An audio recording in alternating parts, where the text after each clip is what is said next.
자, 오늘 읽었던 이 말씀을 가지고 25절에 나와 있는 것처럼 사울이 다윗을 향해서 축복하는 장면입니다. 사울이 다윗에게 이르되 내 아들 다윗아 네게 복이 있을지로다. 네가 큰 일을 행하겠고 반드시 승리를 얻으리라 하니라. 다윗은 자기 길로 가고 사울은 자기 곳으로 돌아가니라. 한번 따라할까요? 반드시 승리를 얻으리라. 반드시 승리를 얻으리라. 오늘 제목을 반드시 승리를 얻으리라. 자, 이것은 오늘 읽었던 이 내용은 24장의 내용과 조금 흡사하죠. 24장에서는 사울의 옷자락을 뺀 이야기를 들려주고 그 옷자락됨을 인해서 다윗이 양심 마음에 찔렸다 라고 이야기를 했고요. 오늘은 창과 물병과 창을 가지고 옴으로써 사울이 마땅히 죽어야 되나 다윗은 그를 손을 대지 않았던 장면을 통해서 이 사실을 알고 사울이 다윗을 축복하는 장면을 마감으로 이제 사울은 다윗 쫓기를 이제 거치고 결국은 이제 죽음의 길로 들어서는 것을 우리가 이제 볼 수가 있습니다. 저와 여러분도 반드시 승리를 얻을 줄로 믿으시기를 바라요. 우리의 결과는 승리를 얻는다는 데 있어요. 따릅니다. 우리의 결과는 승리를 얻습니다. 하나님이 택한 하나님의 백성들은 결국은 승리를 얻는 거예요. 왜냐하면 예수님이 승리하셨기 때문인 줄로 믿으시기를 바라요. 그리스도 예수의 승리가 우리의 승리가 결론에는 종말에는 이와 같이 그리스도의 승리가 우리의 승리가 된다라고 하는 사실을 성경이 구구절절 우리에게 밝히고 있는 바입니다. 여러분, 오늘 저와 여러분이 이 말씀을 대하면서 여러분이 늘 우리 인생은 늘 갈급해요. 따라합니다. 갈급합니다. 우리 성경사님 기도했던 것처럼 우리는 갈급해요. 그 갈급을 우리의 그 갈급을 해결하고 해소할 수 있는 길은 하나밖에 없어요. 여러분의 영혼에 예수로 채워가는 그 외에는 우리의 영혼의 갈급을 해결할 방법이 없다고 하는 사실을 알 수 있기를 바랍니다. 사람들은 목이 마르다고 자꾸 이제 바닷물을 퍼먹으려고 해요. 바닷물을 퍼먹으면 퍼먹을수록 목이 더 마른 거예요. 그 바닷물을 퍼먹어서 되는 게 아니라 영원한 생물, 우리의 갈증을 없애주는 그 영원한 생수이신 그리스도 그를 마실 때 우리의 영혼 갈급함은 해결되는 줄로 믿으시기를 바랍니다. 그래서 다윗도 내 영혼이 갈급한 같이 내 사슴이 시내 물을 찾기에 갈급한 같이 내 영혼이 주를 찾기에 갈급합니다. 이렇게 이야기해요. 여러분의 갈급함이 주님을 찾는 갈급함이 될 수 있기를 바랍니다. 그래서 오늘 이 시간 여러분이 온 것은 여러분의 그 갈급이 예수를 통해서만 그리스도를 통해서만 해결할 수 있다. 그리스도 아니면 우리의 갈급은 해결하지를 못한다. 우리의 삶의 여러 가지 문제들, 해결해야 될 여러 문제들이 있지만 그것은 그 문제들은 우리 인생에 우리 영혼의 갈급을 해결해 주기 위해서 필요로 하는 것들이지 우리 영혼의 갈급을 위해서 있어야 될 것들이에요. 이해되시나요? 여러분의 돈의 문제, 자녀의 문제, 삶의 인생의 문제, 건강의 문제 이 모든 것들은 사실은 우리 영혼의 갈급의 문제를 해결하기 위해서 있어야 되는 도구에 지나지 않는 거예요. 그 도구들을 가지고 우리는 그리스도를 찾는 일, 그리스도를 만나는 일에 써야 될 줄로 믿습니다. 따라합니다. 그리스도를 위하여 그리스도를 따라 여러분이 저와 여러분의 삶이 온전히 그리스도를 따라가고 그리스도를 위하는 삶, 그런 복된 삶이 될 수 있기를 바랍니다. 자, 그러면 오늘 이 본문을 가지고 우리가 무엇을 얻을 수 있는가, 무엇을 발견할 수 있는가. 자, 오늘 또 여전히 이제 엔게디 갈멜 여기에서 이제 벌어지는 일이에요. 다음 시간에 이제 가드로 다윗이 가게 되는데, 자, 여기에서 이제 벌어지는 그 일들을 우리에게 지금 보여주고 있습니다. 자, 그러면 반드시 승리를 얻는다. 따라합니다. 반드시요. 승리를 그냥 얻는 게 아니라 반드시 얻는단 말이에요. 필연적이다 그 말이에요. 따라합니다. 승리를 반드시 얻습니다. 승리를 얻는데 어떻게 얻는다고요? 반드시 얻는데. 반드시 따라합니다. 반드시 승리하리라. 반드시 승리하리라. 물론 그 앞에는 네가 큰 일을 행하겠고 라고 이야기합니다. 네가 큰 일을 행하겠고 반드시 승리를 얻으리라. 이렇게 했던 것처럼 역시 다윗은 큰 일을 행하고 승리를 얻는 그런 삶을 살아가서 우리가 보게 됩니다. 자, 그러면 오늘 이 말씀을 통해서 첫째 우리가 봐야 될 것은 승리를 위해서는 첫 것은 반드시 낡아져야 한다는 사실을 우리가 여기서 배우는 거예요.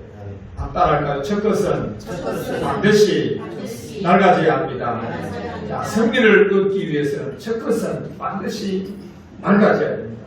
이 첫 것이라고 하는 옛사람, 옛 것은 반드시 낡아져야만 새 것, 승리는 늘 영원한 것이기 때문에 먼저 승리를 얻기 위해서는 옛 것이, 헌 것이 낡아져야 된다라고 하는 것이 성경이 우리에게 보이는 말씀입니다. 오늘 본문을 보면 1절을 다 같이 읽어보도록 할까요? 시작. 10사람이 기브아에 와서 사울에게 말하이르되 다윗이 광야 앞 하길라산에 숨지 아니하였나이까 이렇게 이야기해요. 24장에도 보면 10사람들이 나옵니다. 그의 사람들이 밀고를 합니다. 다윗이 사울에게 밀고를 해서 다윗이 이 광야에 지금 숨어 있다라고 밀고를 하니까 사울이 군사를 거느리고 다윗을 찾으러 왔죠. 오늘도 여전히 다윗 사울에게 밀고를 하는 사람이 누구냐? 10사람이었다는 이야기를 우리에게 들려주고 있습니다. 24장의 10사람들은 10이라고 하는 이 지명은 녹는다, 녹이라는 뜻을 가지고 있다고 이야기했어요. 24장의 이 10사람들을 통해서 다윗의 마음이 애간장이 타고 다윗의 마음이 녹고 있는 다윗의 심정을 이해를 했다면 오늘 여기에 다시 나타난 이 10사람들은 오히려 사울의 시대가 저물어 갈 것을 녹는다, 사울의 시대가 녹아져 갈 것을 예표하고 있다는 사실을 우리가 보게 됩니다. 자, 여기에 또 한번 보세요. 10사람이 기브아에 와서 사울에게 말하이르되 다윗이 광야 앞 하길라 산에 숨지 아니하였나이까. 하길라라고 하는 뜻이 어둡다라는 뜻이라고 말씀을 드렸어요.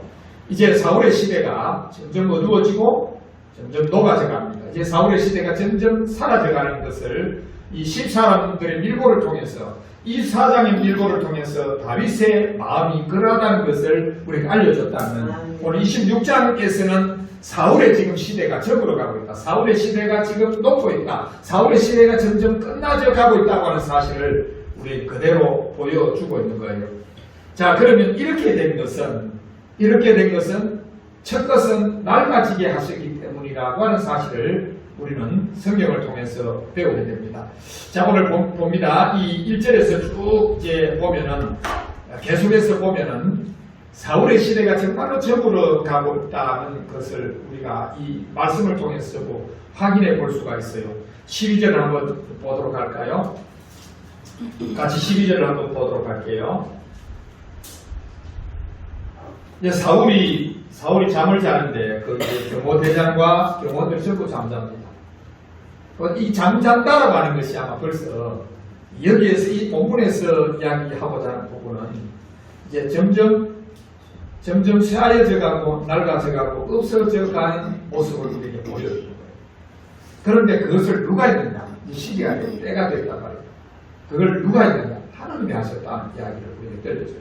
12절 같이 읽습니다. 시작. 다윗이 사울의 머리 곁에서 창과 물을 가지고 떠나가되 아무도 오거나 눈치채지 못하고 깨어있는 사람도 없었으니 이는 여호와께서 그들을 깊이 잠들게 하셨으므로 그들이 다 잠들어 있었기 때문이었더라. 하나님이 잠들게 했습니다. 이제 다윗을 지키는, 사울을 지키는 경호대장뿐 아니라 그 주변의 모든 경호원이 잠을 잤다. 이게 문제가 심각한 거예요. 군기가 빠져도 이토록 빠지게 없어요. 이것은 지금 멸망해 가는 당나라 군대하고 똑같습니다. 지금 이 정도 되면 이건 점점 지금 잠들었다, 사울을 중심으로 한 배경들이 잠이 들었다. 여러분, 이게 지금 성경이 우리에게 그 모든 전조, 앞으로 진행되어 가야 될 일들에 대한 부분을 우리에게 보여주는 거죠. 사울을 중심으로 경호대장이 잠자고 그 주변의 경호원들이 지금 잠을 자고 있다. 이제 남은 거는 사울밖에 없다 그 말이에요. 이제 사울의 시대가 점점 접으로 가고 있다. 사울의 시대가 접으로 가는 것은 바깥에서부터 사울에게로 점점 모든 것이 사라져가고 없어져 가고 있는 상황이다 하는 것을 오늘 12절을 통해서 우리에게 보여주는 거예요. 무슨 말이 이해되시나요? 깨달아지시나요? 여러분 우리가 이제 이런 거 보면 소설 같은 거 읽어보면 소설이나 드라마를 보면 어느 하나가 점으로 이제 문을 닫을 때 어느 하나가 없어져 갈 때 주변으로부터 바깥으로부터 안으로 계속해서 이제 무너져 가는 것을 우리가 볼 수가 있는 거예요. 지금 여기에서는 경호원들이 지금 잠이 들고 경호대장이 잠이 들었다는 것은 지금 사울의 시대가 지금 무너지고 밖에서 안으로부터 지금 계속해서 무너지고 있다는 사실을 우리에게 여실하게 보여주고 있는 거예요. 자, 이해되시면 아멘? 자, 우리는 우리의 삶에 저와 여러분 마찬가지 우리의 삶에서 바깥에서부터 안으로 나의 삶에서 지금 뭔가 지금 무너져 가고 있는 것이 없는 거 우리가 살피는 필요성이 우리 바수꾼으로서의 삶을 살아가게 되는 거예요.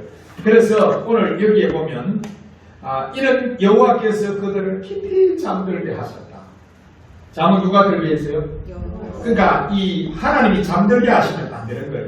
이 곤란한 거예요. 여러분 나와 여러분의 삶에서 잠들어가는 삶이 된다는 것은 좋지 않은 거예요. 하나님이 그것을 막아주셔야 되는데 오히려 잠들게 했다. 이 문제가 있다. 따릅니다. 문제가 있다. 여러분 문제가 있는 거예요. 하나님 말씀을 들을 때 잠을 잔다. 또는 무엇을 하려고 할 때 신앙과 믿음에서 일어나지 못하고 계속해서 주저앉고 잠을 잔다. 이러면 이제 문제가 발생이 되는 거예요.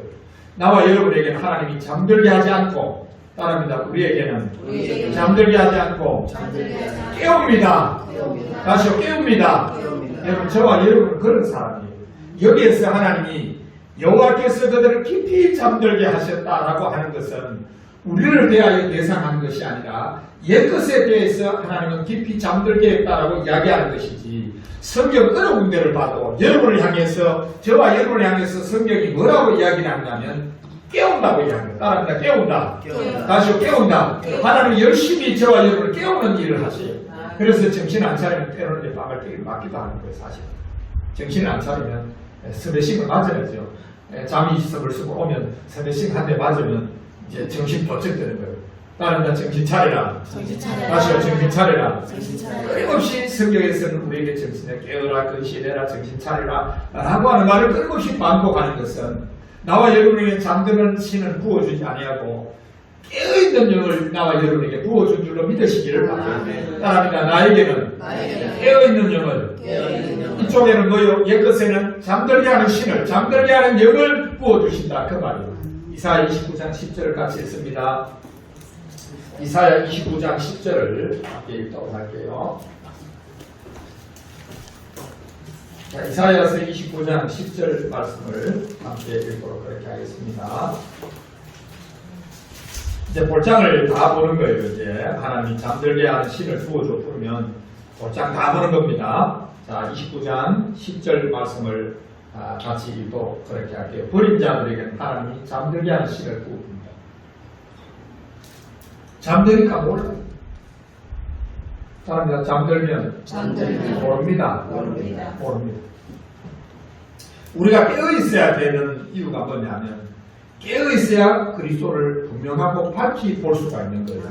여러분 우리가 고정해서 보는 분은 예수 그리스도 그인 줄로 믿으시길 바라요. 우리가 고정해서 예수님을 바라보는 거예요. 고정해서 예수님을 바라보는데 잠들면 예수님 볼 수 없잖아요. 그래서 하나님은 항상 깨어있어서 그리스도를 바라보는 삶을 저와 여러분에게 살도록 계속해서 재촉하는 줄로 믿으시길 바랍니다. 자, 같이 읽어볼게요. 자, 9절부터 9절 10절 읽어보도록 할게요. 12절까지 한번 읽어볼게요. 9절에서 12절 다같이 시작. 너희는 놀라고 놀라라. 너희는 맹인이 되고 맹인이 되고 보세요. 주님이 맹인이 되고 맹인이 되라고 이야기하잖아요. 나와 여러분에게 맹인 되라고 이야기하지 않습니다. 깨어있으라고 이야기해요. 성경을 이제 반디 봐요. 우리에게는 뭐라고 이야기하신다고요? 우리 성경사는 우리에게 뭐라고 이야기한다고요? 깨어있으라고. 근신해라고 우리에게 계속해서 독촉하시지. 너는 맹인이 되고 맹인이 되라. 그렇게 이야기하지 않으셔요. 우리에게. 그래서 누구에게 이야기하시는지 우리 잘 봐야 돼요. 그러나 이 이야기들을 통해서 우리가 이런 이야기를 통해서 우리는 맹인이 되면 안 되구나, 잠들면 안 되구나. 맹인이나 잠드는 거랑 똑같아요, 사실은. 눈의 입장에서는. 자, 9절 시작. 너희는 놀라고 놀라라. 너희는 맹인이 되고 맹인이 되라. 그들의 취향이 포도주로 말미암음이 아니며 그들의 비틀거림이 독주로 말미암음이 술 안 먹는데 비틀거리고 취한다. 도대체 왜 그럴까? 자, 10절 왜 그런지 한번 보세요. 10절 술 취한 것 같고 비틀거리는 이유가 술 먹어서 그런 것이 아니라면 도대체 이런 일이 왜 일어나는가?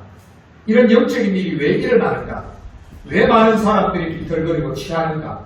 왜 많은 사람들이 혼미한가? 왜 많은 사람들이 이렇게 혼잡한 시대를 살아가고 있는가? 무엇이 옳은지 그른지를 이해하지 못하고 비틀거리는 삶을 살아가는가? 왜 사람들이 갈대처럼 흔들리는 삶을 살아가는가? 그것은 하나님께서 깊이 잠들게 하는 힘을 부어줬기 때문이라고 이야기합니다. 이해되나요? 그런 의미에서 사울은 지금 비틀거리고 있습니다. 취하고 있습니다. 무슨 말에 방황하고 있단 말이에요. 무엇으로 어디로 가야 하는지 모르고 방황하고 사는 사람이 사울이었다는 이야기를 우리에게 들려주는 거죠.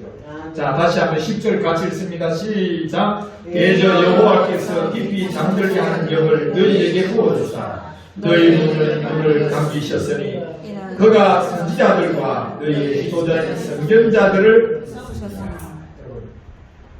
선지자와 선견자 똑같아요. 네, 선지자라고 말하기 전에는 선견자라고 이야기를 했다 그랬죠. 이 선지자와 선견자들에게 잠들게 하는 씨를 부었다. 그러면 선지자와 선견자들에게 선지자와 선견자들은 성경사님 선지자 선견자가 뭐 하는 사람이에요? 선지자가 뭐 하는 사람이에요?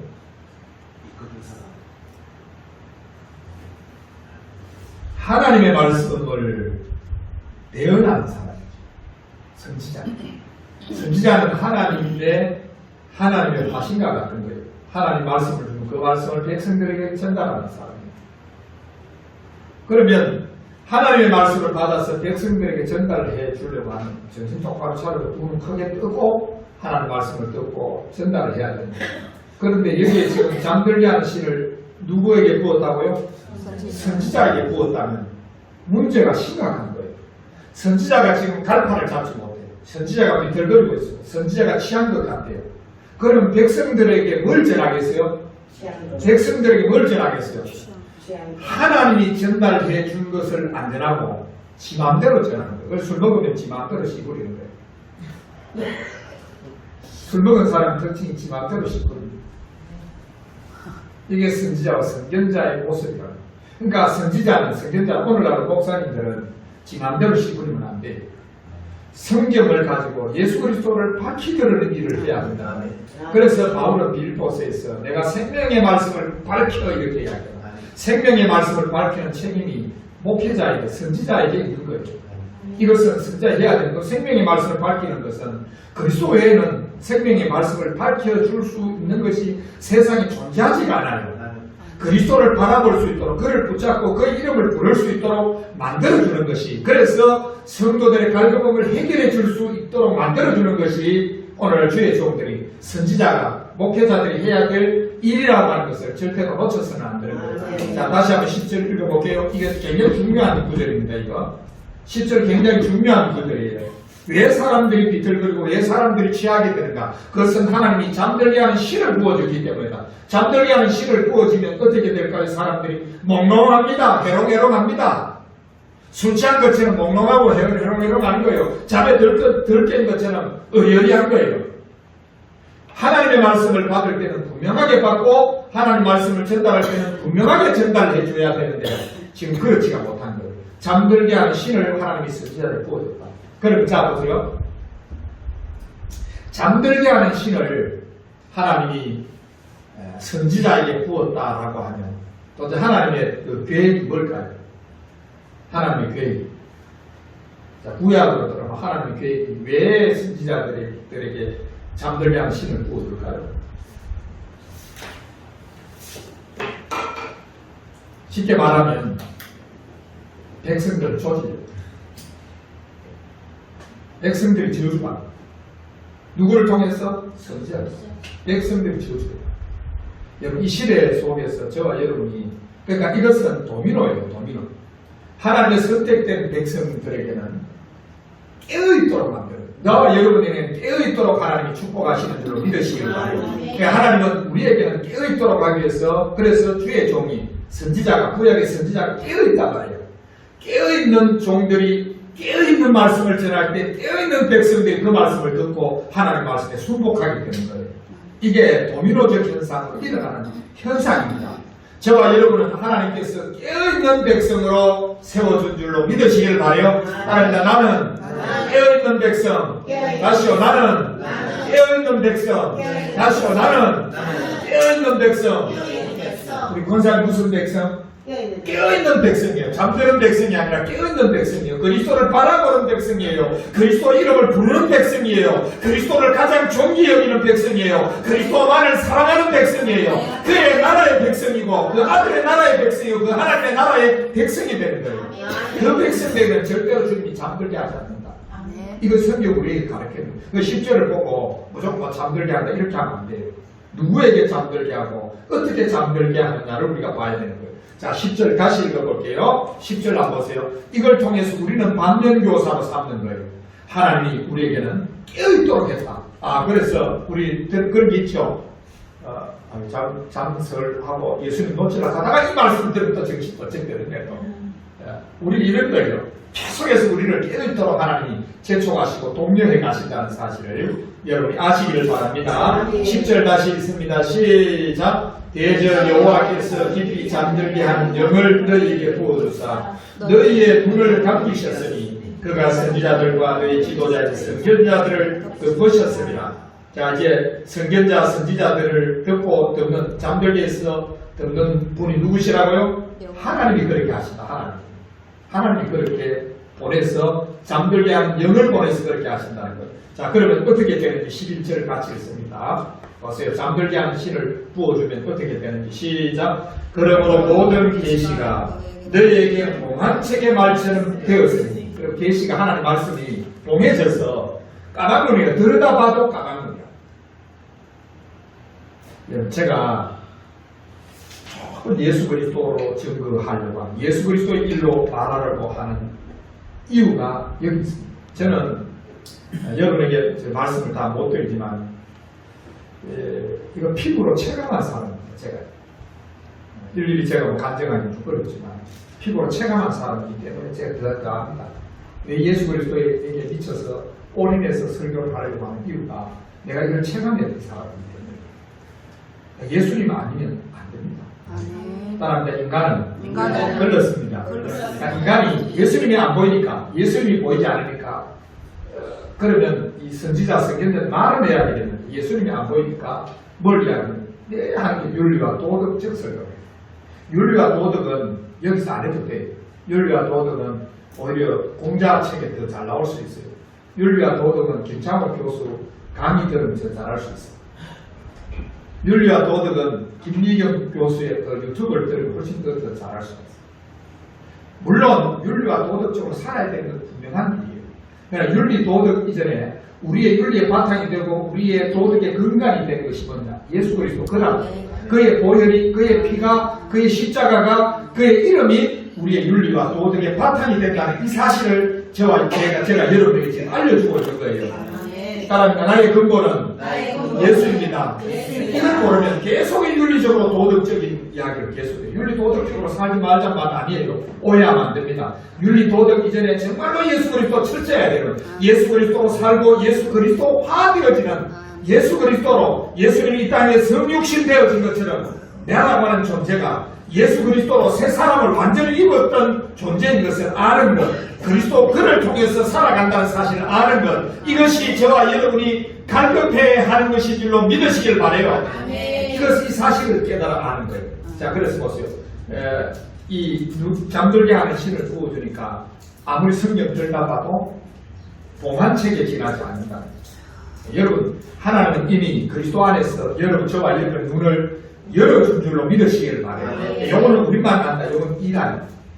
이미 그리스도 안에서 모든 걸 다 열어놨어요. 하나님은 그리스도 안에서 비밀의 봉한책을 여기 잘 보세요. 이 봉한책이라고 그랬잖아요. 그리스도 안에서는 이제는 더 이상 주님이 봉하지 않았단 말이에요. 이해되시나요? 그리스도 안에서는 다 밝히 볼 수 있도록 하나님 해주셨다 그 말이에요. 다시 읽습니다. 11절 시작. 그러므로 모든 계시가 너희에게 봉한 책의 말처럼 되었으니 그것을 그걸 아는 자에게 주면 이르되 그에게 청하노니 이를 읽으라 하면 그가 대답하기를 그것이 봉해졌으니 나는 봉해졌으니 못 읽는다는 말은 뭐냐면 지금 잠들게 하는 신을 하나님이 부어줬기 때문입니다. 그럼 잠들게 하는 신이 부어졌는데 이 신은 어디에서 떠나느냐면 그리스도 안에서 떠납니다. 그리스도 안에서는 이런 신이 나지 않아요.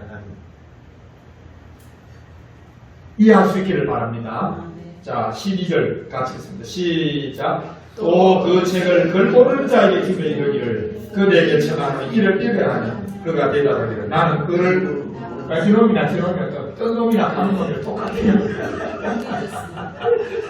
뜬 놈이나 가는 놈이나 눈을 뜨고 있는 놈이나 감고 있는 놈이나 그를 아는 놈이나 모르는 놈이나 똑같습니다. 봉했으니 모른다 하고 나는 그를 모른다 하고 다 모르는 거예요. 왜 몰라요? 모르는 원인이 뭐예요? 하나님 잠들게 하는 신을 부어주면 그래야 되는 거예요. 그러나 나와 여러분은 우리는 그리스도 예수 안에 있는 사람들에게 주님은 절대로 봉하지 않는다. 따라서 봉하지 않는다. 이미 여러분 성경책은 펼쳐졌어요. 그래서 우리 장로교회, 우리 개혁주의 모토가 뭐냐면 펼쳐진 성경이에요. 네. 장로교회 모토 펼쳐진 성경이에요. 이미 성경 펼쳐졌다. 봉해지지 않았단 말이에요. 펼쳐졌단 말이에요. 그리스도 예수 안에서는 성경이 펼쳐졌기 때문에 깨달아 알 수 있는 줄로 믿으시기를 바랍니다. 왜냐하면 성경은 예수님에 대한 이야기를 우리에게 들려줬거든요. 자, 다시 본문으로 돌아가도록 하겠습니다. 자, 본문으로 다시 돌아가도록 할게요. 여러분, 오늘도 예수님의 이야기 많이 들어서 여러분의 여러분이 정말로 갈급한 부분들이 오늘 해결받고 가는 은혜 시간 되기를 원해요. 이 예수 그리스도에 대한 이야기를 많이 듣는다는 것은 여러분의 생수를 지금 계속해서 마시고 있는 거예요. 예수님에 대한 이야기를 많이 들었어. 그분의 사랑, 그의 십자가, 그의 은혜, 나를 얼마큼 사랑하고 계시는지. 나에게는 지금 잠들게 하는 신을 붓는 것이 아니라, 이거 잘못 이해하고 해야 되냐면, 좀 잠들게 하는 신을 부으면 어떻게 하지? 이게 그렇지 않아. 이게 오해고, 나한테 잠들게 하는 신을 부으면 해야 되지. 이를 오해하지 말라고 지금 이 설교를 하는 거죠. 제가. 여러분 그리스도 예수 안에서 여러분에게는 결코 굳지 않음을 믿으시기를 바라요. 여러분 깨어있으라. 자, 우리는 이런 것들을 보면서 자꾸 뭐를 깨달아야 되나. 깨어있어야 되구나. 더 깨어있어야 돼. 더 밝은 정신으로 깨어있어야 그를 바라봐야 되겠구나. 예수님을 바라보는 삶을 살아야 되겠구나. 아니면 세상의 파도와 바람 때문에 나도 비틀거리고 흔들릴 수 있겠구나라는 사실을 나와 여러분이 이 사실을 여기에서 발견해 보아야 되는 거예요. 이해되시나요? 자, 다시 한번 보도록 합니다. 오늘 본문 12절을 다시 한번 읽도록 그렇게 할게요.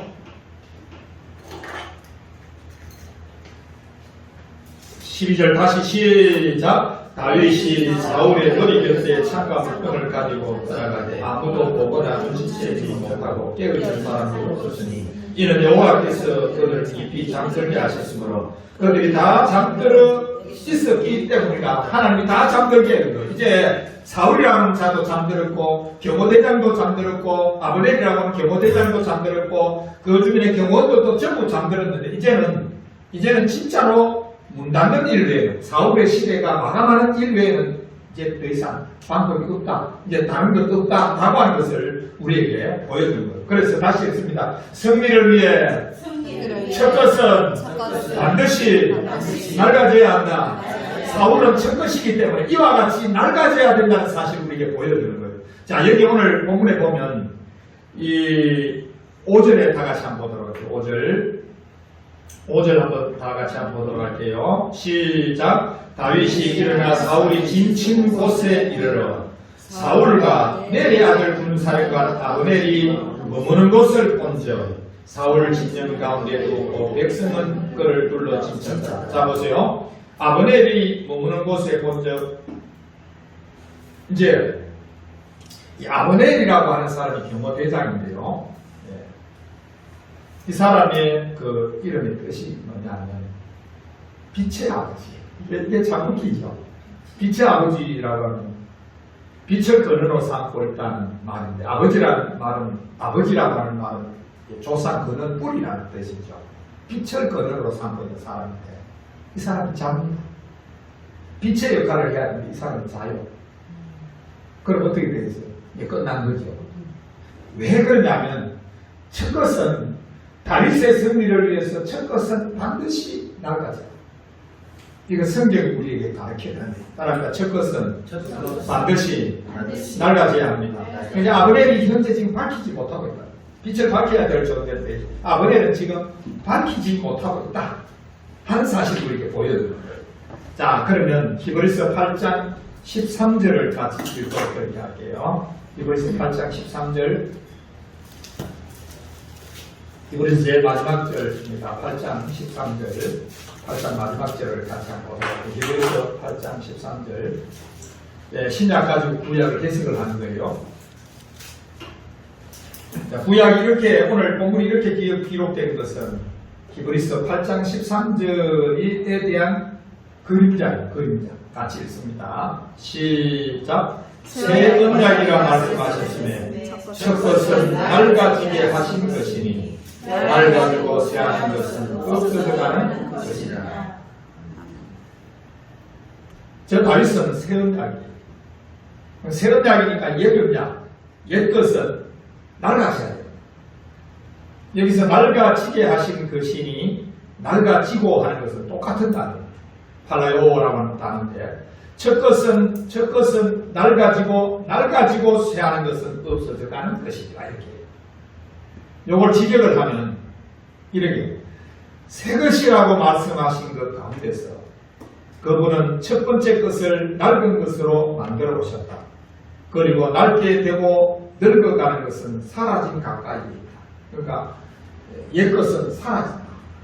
지금 사울이라는 존재가 오늘 이 본문을 통해서 사라져가고 있다는 사실을 우리에게 지금 점점 사라져가고 있다는 사실을 우리에게 지금 보여주고 있는 거예요. 따라서 낡아졌다. 낡아졌다.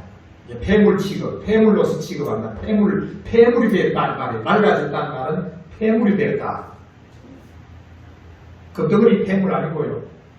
폐기물이 됐다. 그 말이죠. 이제 폐기물이 됐다. 그 말이에요. 이제 사울은 폐기물이 됐다. 그 이야기를 우리에게 들려주고 있습니다. 여러분, 이 세상에 나와 여러분이 보는 이 세상, 지금 이 첫 창조예요. 우리가 보고 있는 첫 창조예요. 따라합니다. 내가 보고 있는 것이 첫 창조다. 하나님이 천지를 만들었을 때 첫 창조. 이 첫 창조는 좀 낡았습니다. 우리는 둘째 창조 속으로 들어가게 될 줄로 믿으시기를 바라요.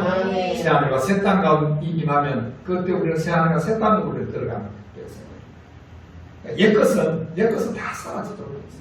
그 옛 것이 지금 보고 있는 이 옛 것이 사라지기 전에 우리의 영혼이 먼저 새 것으로 저와 여러분의 영혼이 먼저 새 것이 된 줄로 믿으시기를 바라요. 그러고 나서 우리 영혼이 새 것이 되기 때문에 주님이 오시는 그날에 우리는 우리의 육신이 새 것으로 다시 바뀌는 거예요. 자, 그 두 번째. 다시 한번 봅니다. 지도를 다시 한번 보도록 할게요. 지도를.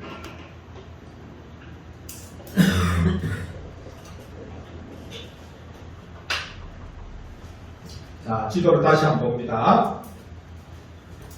자, 그 다음 두 번째는 승리를 위해서는 반드시 죄 없음에서 이루어져야 돼요. 승리를 하는데 죄 있고 승리하면 안 돼요. 죄 없이 승리해야 될 줄로 믿습니다. 죄 없이 승리를 해야 돼요. 죄 있고 승리를 하면 안 돼요. 이것 때문에 24장에서 24장이 있고 26장이 이것에 대해서 있는 거예요. 24장에서는 다윗이 사울의 옷자락을 뺐어요. 뭘 뺐어요? 옷자락을 뺐어요. 자, 옷자락을 다윗이 사울의 옷자락을 뺀 것이 사울을 새로 비유하는 옷자락은 뭐에 속해요?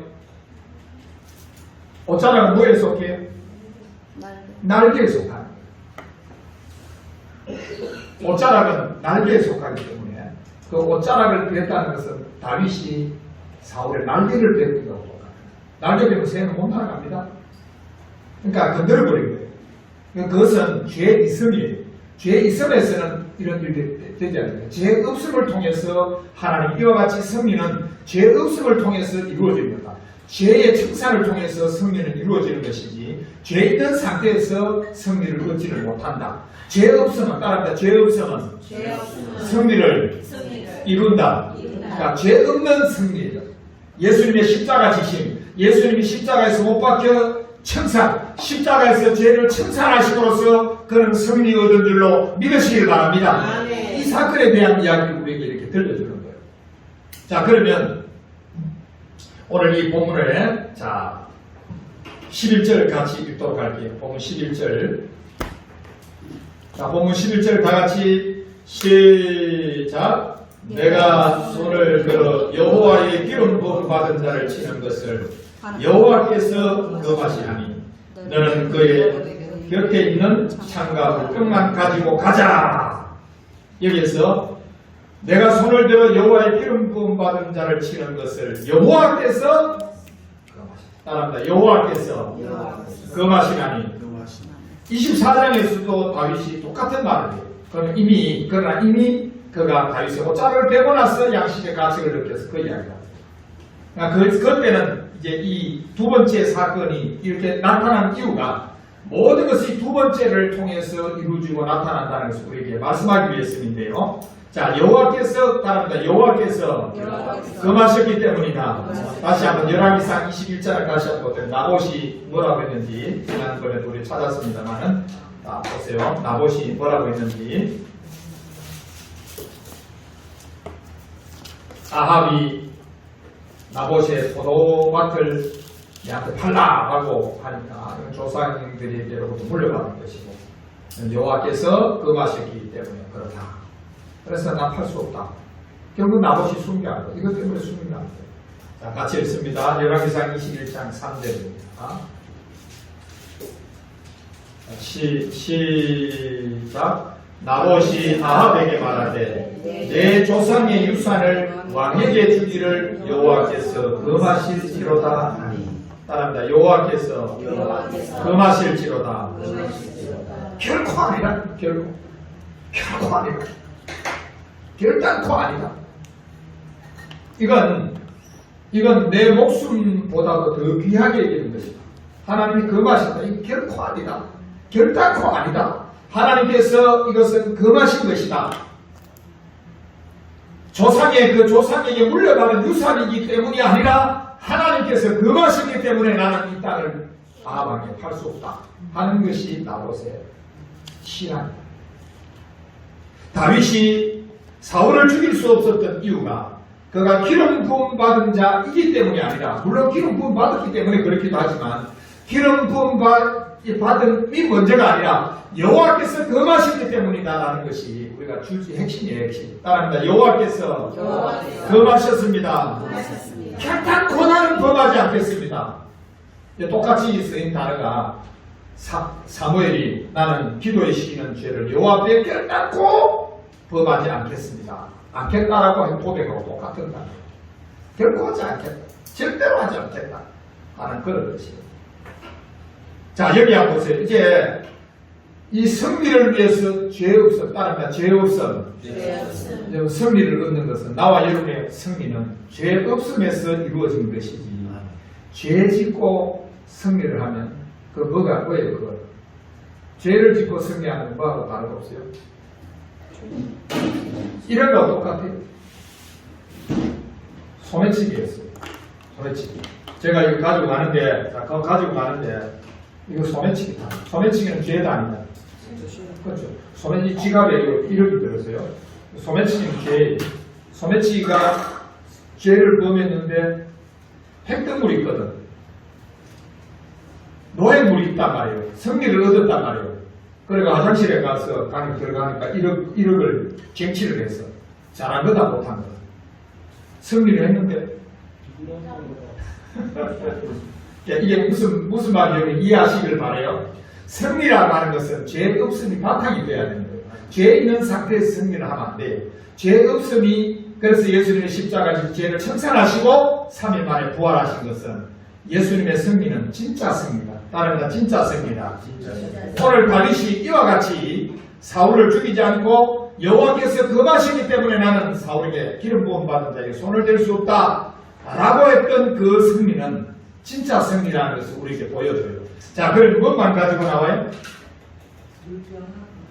자, 그렇죠. 오늘 12절 다시 한번 읽어보도록 합니다.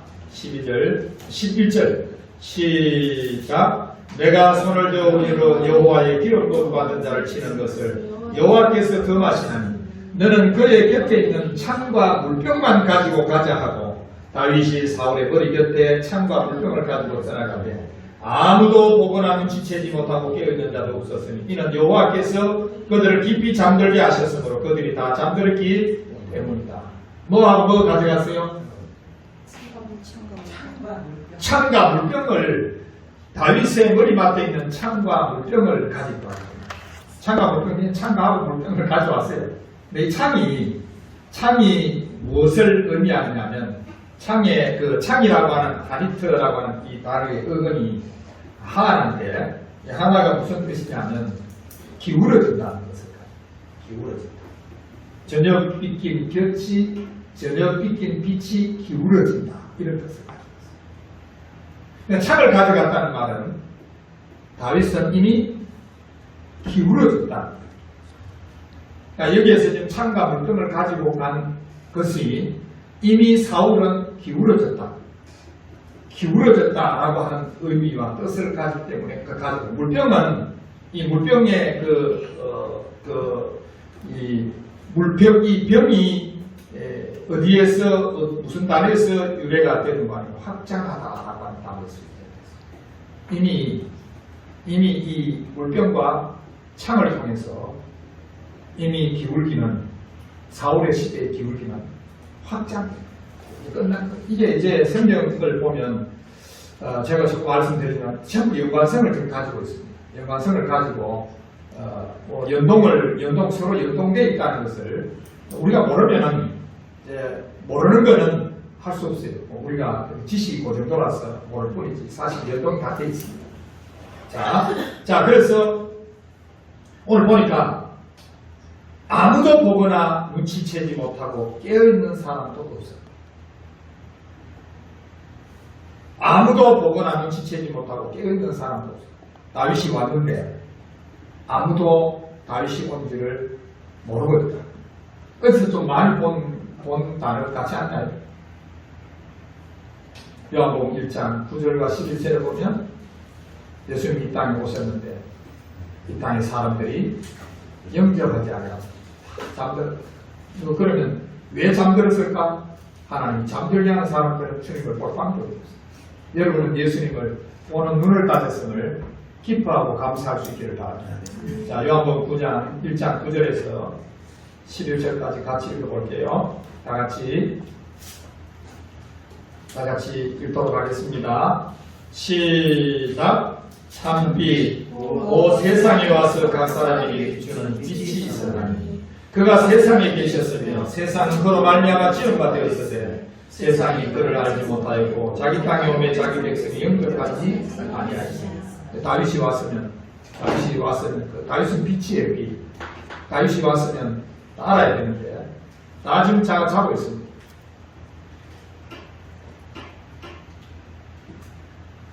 자, 이와 같이 두 번의 사건 24장, 26장의 이 사울을 죽여야 되는 이 사건이 두 번이나 이렇게 반복되는 것은 무험의 조건입니다.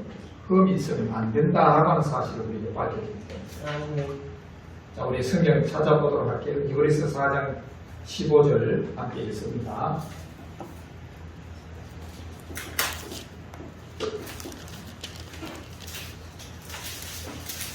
승리는 반드시 무험의 조건에서 일어납니다. 자, 같이 읽도록 합니다. 히브리서 4장 15절. 그래서 다윗이 와서 창과 물병만 가져옵니다. 자, 시작. 우리에게 있는 대제사장은 우리의 연약함을 동정하지 못하시는 이가 아니요 모든 일에 우리와 똑같이 시험을 받으신 이로되 뭐는 없다? 죄는 없으십니다. 예수님은 죄 없으신. 이걸 구약에 지금 다윗이 예수님, 죄 없으신 예수님을 그대로 나타내줘요. 예수님은 죄 없으신 분이에요. 따라합니다. 예수님은 죄 없으신 분입니다. 요한일서 3장 5절 같이 읽습니다. 요한일서 3장 5절 자 찾습니다. 다 같이 요한일서 3장 5절 말씀을 같이 읽도록 합니다. 시작. 그가 우리 죄를 없애려고 나타나신 것을 너희가 아나니 그에게는 뭐가 없어요? 예수님에게 뭐가 없어요? 따로 예수님은 죄가 없습니다. 그래서 다윗은 예수님이 죄가 없다는 사실을 보이고 나타내줘요. 오늘 그 역할을 지금 다윗은 예수님 죄가 없다는 사실을 보이고 지금 사울의 그 죽음을 두고 죄가 없다는 사실을 보이고 나타내주는 역할을 지금 하게 됩니다. 요한일서 3장 5절 다시 읽습니다. 시작. 그가 우리 죄를 없애려고 나타나신 것을 너희가 아나니 그에게는 예수님에게는 죄가 없다. 죄 없으신 예수님이 십자가에 못 박혀 죽으셨다. 고린도후서 5장 21절을 같이 읽습니다.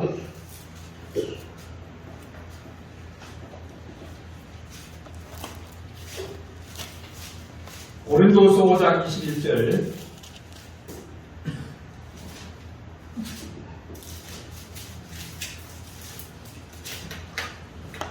같이 읽습니다. 다 같이 시작. 하나님이 죄를 알지도 못하신 이를 우리를 대신하여 죄로 삼으신 것은 우리로 하여금 그 안에서 하나님의 의가 되게 하려 하십니다. 예수님은 뭐를 알지도 못하시니라고요? 죄를 알지도 못하시는 예수님. 죄하고 전혀 관계없는 분이에요. 예수님. 죄하고는 전혀 상관이 없는 분이에요. 하나님이 죄를 알지도 못하신 이를 우리를 대신하여 죄를 삼으신, 죄를 알지도 못하시는, 죄하고 전혀 관계없는 분인데 그 예수님은 우리를 대신해서 죄를 삼았다는 거예요. 삼았다. 죄가 없는데 죄로 삼아버렸던 거예요. 왜 그럴까요? 우리로 하여금 그리스도 안에서 하나님의 의가 되게 하려고. 죄 있는 놈을 죄 없는 놈, 죄인을 의인으로 만들려고 하니, 따라합니다. 죄인을 의인을 만들려고 하니 그대로는 안 된다. 그대로 안 돼요. 죄인을 의인을 만들려고 하니 그 중간에 하나를, 그 중간에 무슨 역할을 통해서 의인을 만드는데 그 역할을 하신 분이 뭐냐? 죄인을 의인되게 하기 위해서 죄를 알지도 못하시는 그를, 저를 보세요. 자, 저를 보세요. 저를 보세요. 이제 설명을 해드려야 알아요. 자, 우리가 죄인이에요. 의인을 만드시려고 하니까 그냥 안 된다. 그럼 하나님이 자기 아들 예수님을 죄를 알지도 못하시는데 그를 죄를 삼아서 우리를 대신해서 죄를 삼아버려. 그분을 죄를 삼으셔서 십자가에 죽이심으로써 우리로 하여금 의인이 되도록 하죠. 지금 성집사님 뭐란 말이에요? 의인 맞습니까?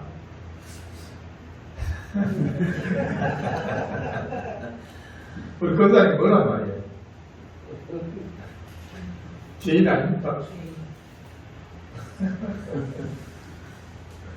우리는 그리스도 안에서, 따라합니다. 나는 그리스도 안에서 의인이 되었습니다.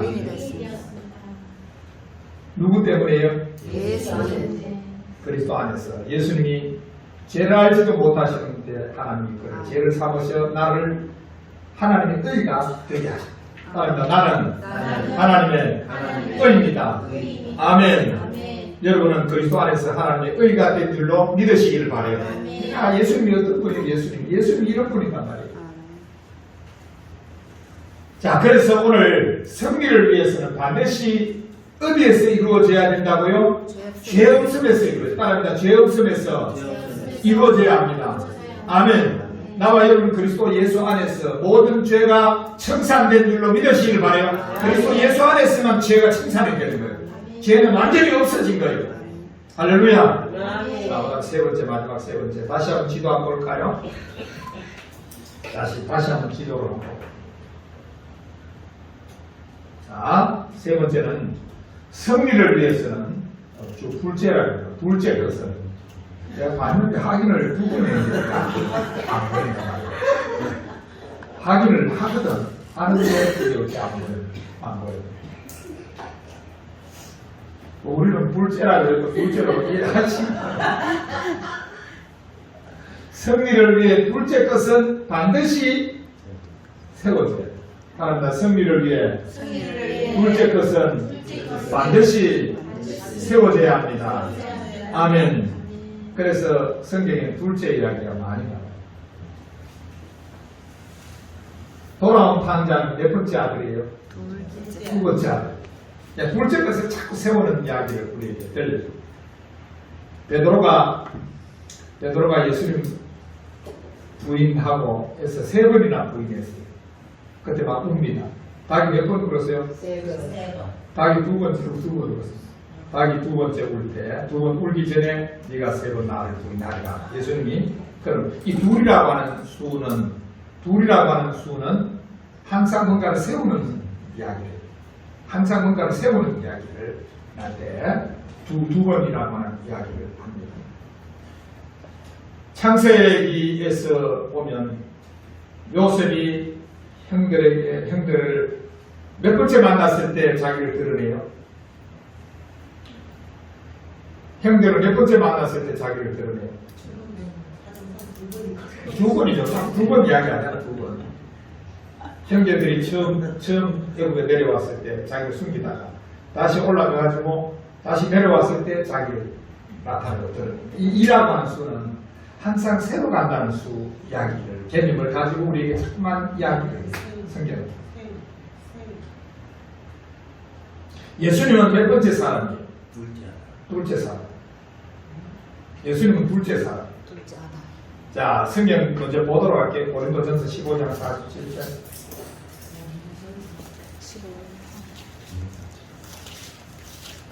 고린도전서 15장 47절.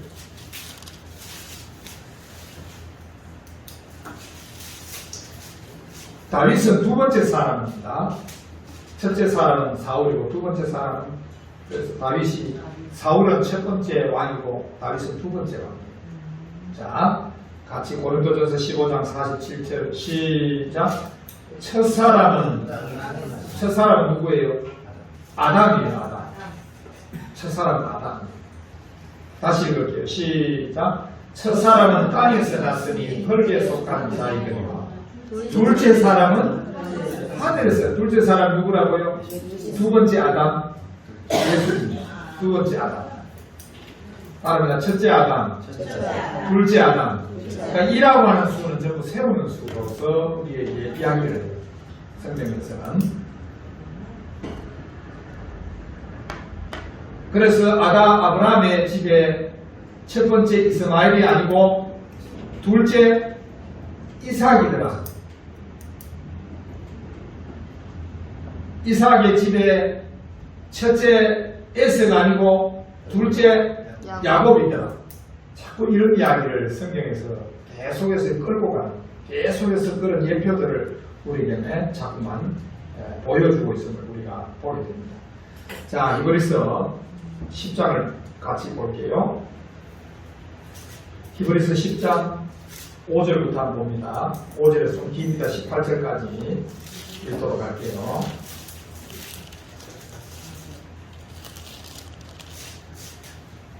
둘째 것이 세워지지 않으면 승리가 안 돼요. 그래서 둘째 것이 세워진다는 것은 승리했다는 이야기예요.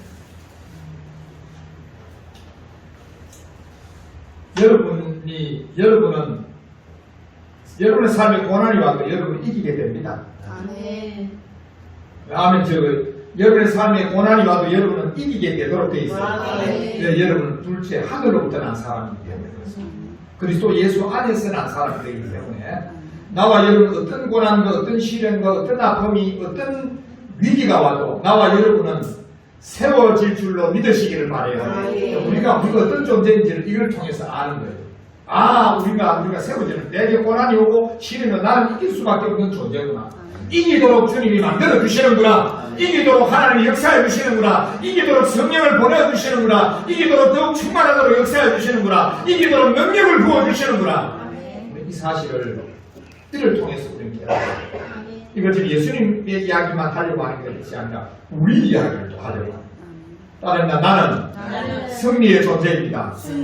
여러분이 고난이 있고 어려움이 있고 시련이 있고 아픔이 있고 여러 가지 갈등이 있어도 여러분은 반드시 승리할 줄로 믿으시길 바랍니다. 여러분은 승리적 인간이에요. 따릅니다. 나는 승리적 인간이다. 아멘 아멘. 자, 이번에서 10장 5절 같이 읽습니다. 5절에서 18절까지 시작. 그러므로 주께서 세상에 임하실 때 이르시되 하나님이 제사와 예물을 원하지 아니하시고 오직 나를 위하여 한 몸을 예비하셨도다. 번제와 속죄자 잠깐만 설명을 좀 해야 되네요.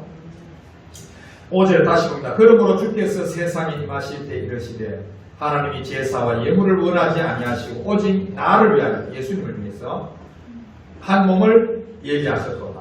6절 읽습니다. 시작. 번제와 속죄제는 기뻐하지 아니하시나니 이에 내가 말하기를 하나님이여 보시옵소서.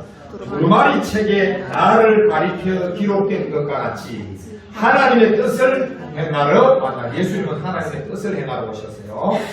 자, 계속해 8절 시작. 위에 말씀하시기를 주께서는 제사와 예물과 번제와 속죄제는 원하지도 아니하시고 기뻐하지 아니하신다 하셨고 이는 나 율법을 따라 드리는 것이라. 그 후에 말씀하시기를 보시옵소서. 내가 하나님의 뜻을 행하러 왔나이다 하셨으니 그 첫째 뜻을 해하심은 둘째 뜻을 세우려 하심이라. 말합니다. 둘째 뜻을 세우려 하심이라. 이제 주님 안에서 여러분이 세워졌어요. 따라합니다. 나는 세워졌습니다. 그러니까 여러분이 어떤 아픔이 있든 여러분 어떤 고민이 있든 여러분은 승리를 얻을 수 있는 자격을 갖춘 사람이라는 사실을 알 수 있기를 바랍니다. 이제 우리는 왜 나한테 고난이 오지? 왜 나한테 이런 문제가 오지가 아니라 나는 승리의 사람이구나. 이 고난을, 이 시련을, 이 아픔을 이겨낼 수 있는 사람이구나라는 사실을 여러분이 오히려 그 시련 앞에서 그런 고백이 있어야 될 줄로 믿습니다. 이런 고백을 하나님이 하게 만드시는 거예요. 자, 계속해서 10절 시작. 이제 그 10절은 이제 앞에 했던 이야기들을 전부 이제 해석을 하는 거예요. 시작. 이 뜻을 따라 예수 그리스도의 몸을 단번에 드리심으로 말미암아 우리가 거룩함을 얻었노라. 제사장마다 매일 서서 섬기며 자주 같은 제사를 드리되 이 제사는 언제나 죄를 얻게 하지 못하거니와 오직 그리스도는 죄를 위하여 한 영원한 제사를 드리시고 하나님 우편에 앉으사 그 후에 자기 원수들을 자기 발등상이 되게 하실 때까지 기다리시나니 그가 거룩하게 된 자들을 한 번의 제사로 영원히 온전하게 하셨느니라.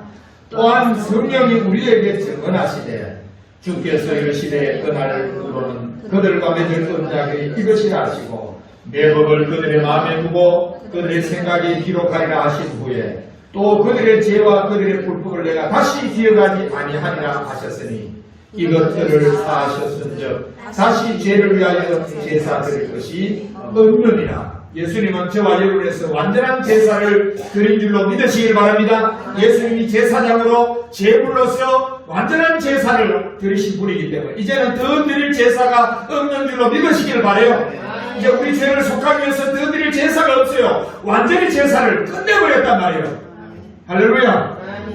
그래서 우리의 승리는 죄 없음에서 비롯된 예수 그리스도의 그 승리가 나와 여러분의 승리이기 때문에 여러분은 그리스도 안에서 이 땅에 사는 날 동안 어떤 어려움이 있어도 따라하는 어려움이 있어도 고난이 있어도 나는 이깁니다. 다시 나는 이깁니다. 다시 나는 이깁니다. 이길 것이다 라고 말하면 좀 나을 수 있겠지만 우리는 그것이 막연한 게 아니라 우리는 이깁니다. 나와 여러분 이겨요.